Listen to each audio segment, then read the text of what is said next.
श्री सीतारामचंद्राभ्यां नमः। श्रीमद् वाल्मीकि रामायण प्रथम खंड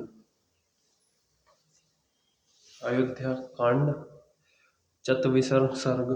सीता, राम और लक्ष्मण का दशरथ की परिक्रमा करके कौशल्या आदि को प्रणाम करना। सुमंत्र का लक्ष्मण को उपदेश।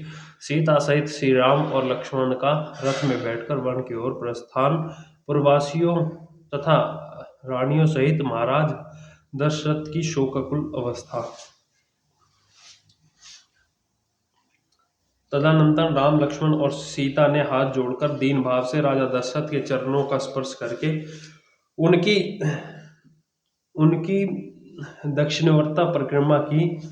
उनसे विदा लेकर सीता सहित धर्मज्ञ रघुनंदन जी ने माता का कष्ट देखकर शोक से व्याकुल हो उनके चरणों में प्रणाम किया। श्री राम के बाद लक्ष्मण ने भी पहले माता कौशल्या को प्रणाम किया, फिर अपनी माता सुमित्रा के भी दोनों पैर पकड़े।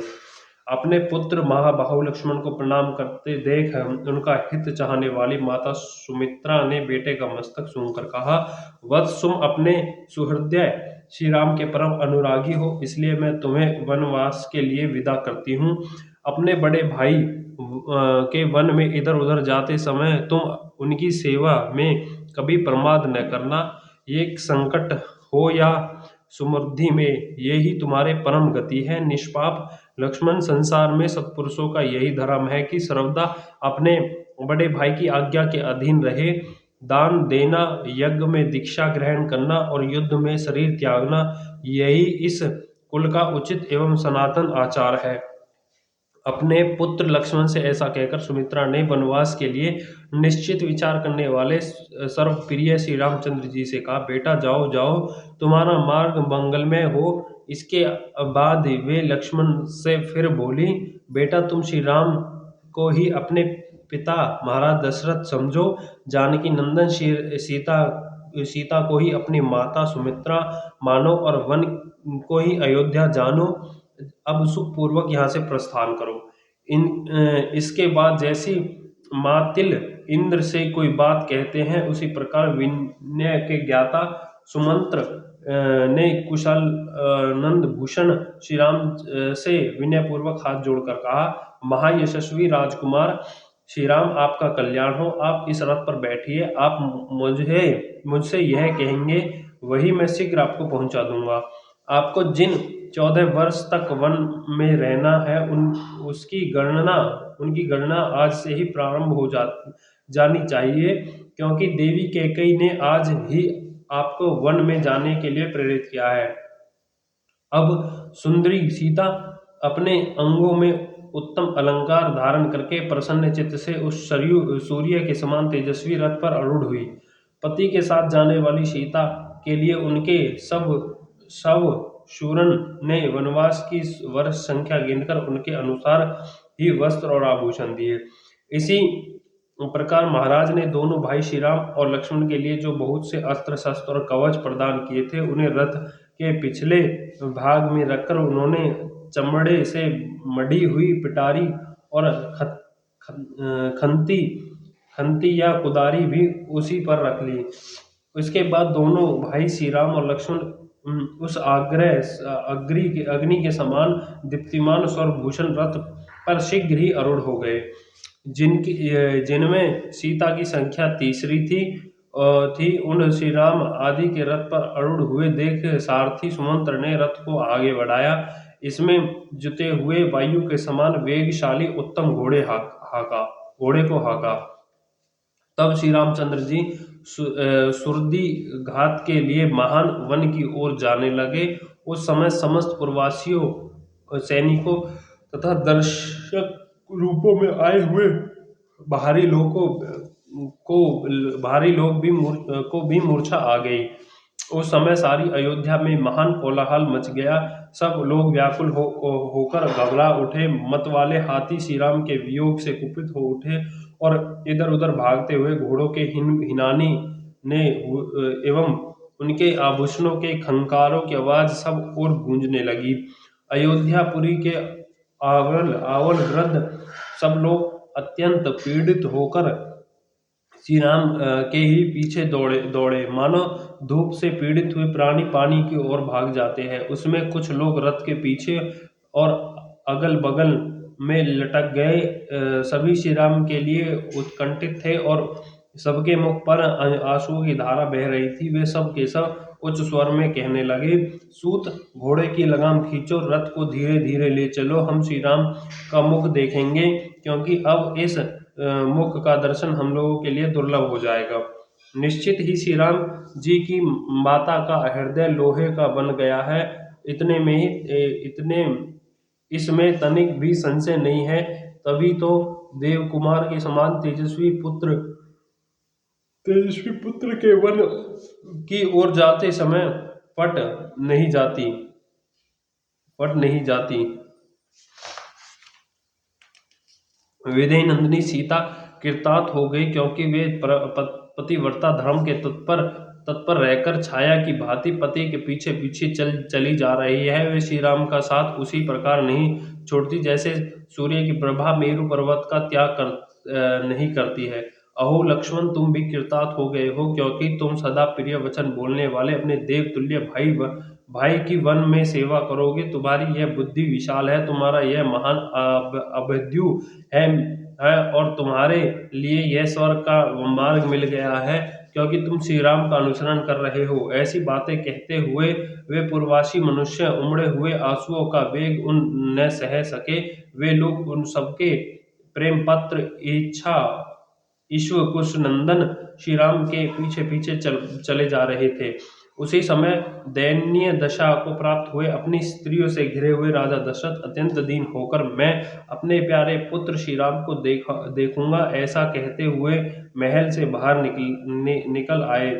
उन्होंने अपने आगे रोती हुई स्त्रियों का महान अंतर्नाद सुना। वह वैसे ही जान पड़ता था जैसे बड़े हाथी युद्धपतियों के बांध लिए जाने पर हथनियों का चिंतकार सुनाई देता हो। उस समय श्री राम के पिता कुकुस स्वंतवंशी श्री राम श्रीमान राजा दशरथ उसी तरह खिन्न खिन्न जान पड़ते थे, जैसे पर्व के समय राहु से ग्रस्त होकर पूर्व चंद्रमा श्रीहीन प्रतीत होता है। यह देख अत्यंत अचिंत्य स्वरूप दशरथ नंदन श्री राम भगवान राम ने सुमंत्र को प्रेरित करते हुए कहा, आप रथ को तेजी से चलाइए। एक और श्री रामचंद्र जी सारथी से रथ हाँकने के लिए कहते हैं और दूसरी ओर सारा जन समुदाय उन्हें ठहर जाने के लिए कहता है। इस समय इस प्रकार दुविधा में पड़कर सारथी सुमंत्र उस मार्ग पर दोनों में से कुछ न कह सके, न तो रथ को आगे बढ़ा सके और न ही सौदा रोक सके। महाबाहु श्री राम के नगर से निकलते समय पूर्ववासियों के नेत्रों से गिरे हुए आंसुओं द्वारा भीगकर धरती की उड़ती हुई धूल शांत हो गई। श्री राम चंद्र जी के प्रस्थान करते समय सारा नगर अत्यंत पीड़ित हो गया। सब रोने और आंसू बहाने लगे तथा सभी हाहाकार करते करते अचेत से हो गए। नारियों के नेत्रों से उसी तरह खेद जनित आंसू झर रहे थे, जैसे मछलियों के उछलने से हिले हुए कमलों द्वारा जल करनियों की वर्षा होने लगी है। श्रीमान राजा दशरथ सारी अयोध्यापुरी के लोगों को एक साथ व्याकुलचित देखकर अत्यंत दुख के कारण जड़ से कटे हुए वृक्ष की भांति भूमि पर गिर पड़े।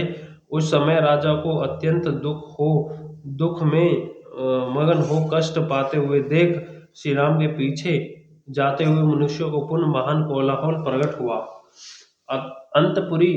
पुरी की रानियों के सहित राजा दशरथ को उच्च स्वर में विलाप करते देख कोई हा राम कहकर और तो कोई हा राम माता की पुकार मचाकर करुणा क्रंद करने लगे। उस समय श्री रामचंद्र जी के पीछे घूमकर देखे तो उन्हें विषादग्रस्त तथा भ्रांतचित्त पिता राजा दशरथ और दुख में डूबी ही माता कौशल्या दोनों ही मार्ग पर अपने पीछे आते हुए दिखाई दिए। जैसे रस्सी में बंधे हुए घोड़े का बच्चा अपनी माँ माँ को नहीं देख पाता, उसी प्रकार धर्म के बंधन में बंधे हुए श्री रामचंद्र जी अपनी माता की ओर स्पष्ट रूप से न देख सके। जो सवारी पर चढ़ने योग्य सवारी पर चलने योग्य, दुख भोगने के अयोग्य और सुख भोगने के ही योग्य थे, उन माता पिता को पैदल ही अपने पीछे पीछे आते देख श्री रामचंद्र जी ने सारथी को शीघ्र रथ हाँकने के लिए प्रेरित किया। जैसे आंसुओं अंकुशों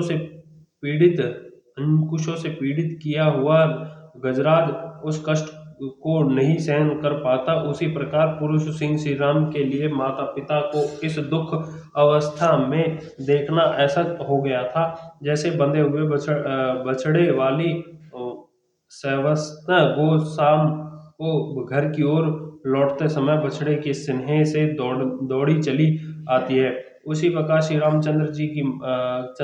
राम की माता कौशल्या उनकी उनकी ओर दौड़ी आ रही थी। हा राम, हा सीते, हा लक्ष्मण की रट लगाती और रोती हुई कौशल्या उस रथ के पीछे पीछे दौड़ रही थी। वे श्री राम, लक्ष्मण और सीता के लिए नेत्रों से आंसू बहा रही थी।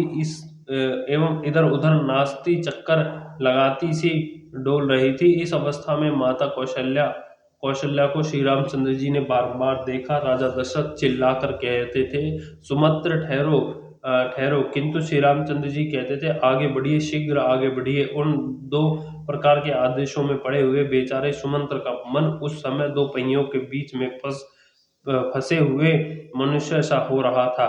उस समय श्री राम ने सुमंत्र से कहा, यहाँ अधिक विलंब करना मेरे और पिताजी के लिए दुख ही नहीं, महान दुख का कारण होगा, इसलिए रथ आगे बढ़ाइए। लौटने पर महाराज उल्लाहना दे तो कह दीजिए मैंने उनकी बात नहीं सुनी।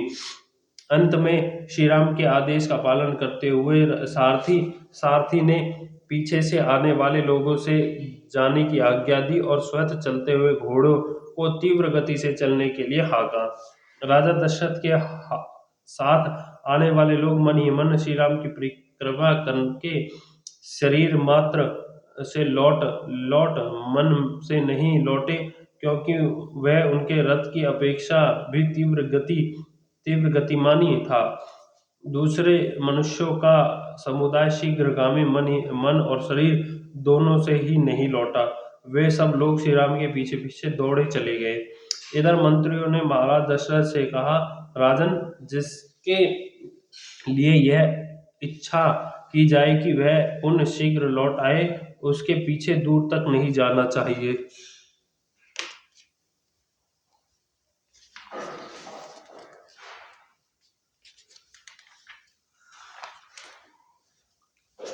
सर्वगुण संपन्न राजा दशरथ का शरीर पसीने से भीग रहा था। वह वे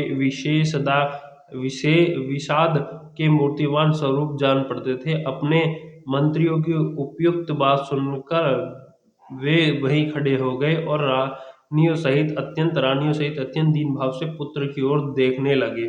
इस प्रकार श्रीमद् वाल्मीकि निर्मित अर्ष रामायण आदि काव्य के अयोध्या कांड में 40वां सर्ग पूरा हुआ। बोल सियापति रामचंद्र की जय। पवन सुत हनुमान की जय। लक्ष्मण भरत शत्रुघ्न भगवान की जय। जय श्री रामचंद्र की जय।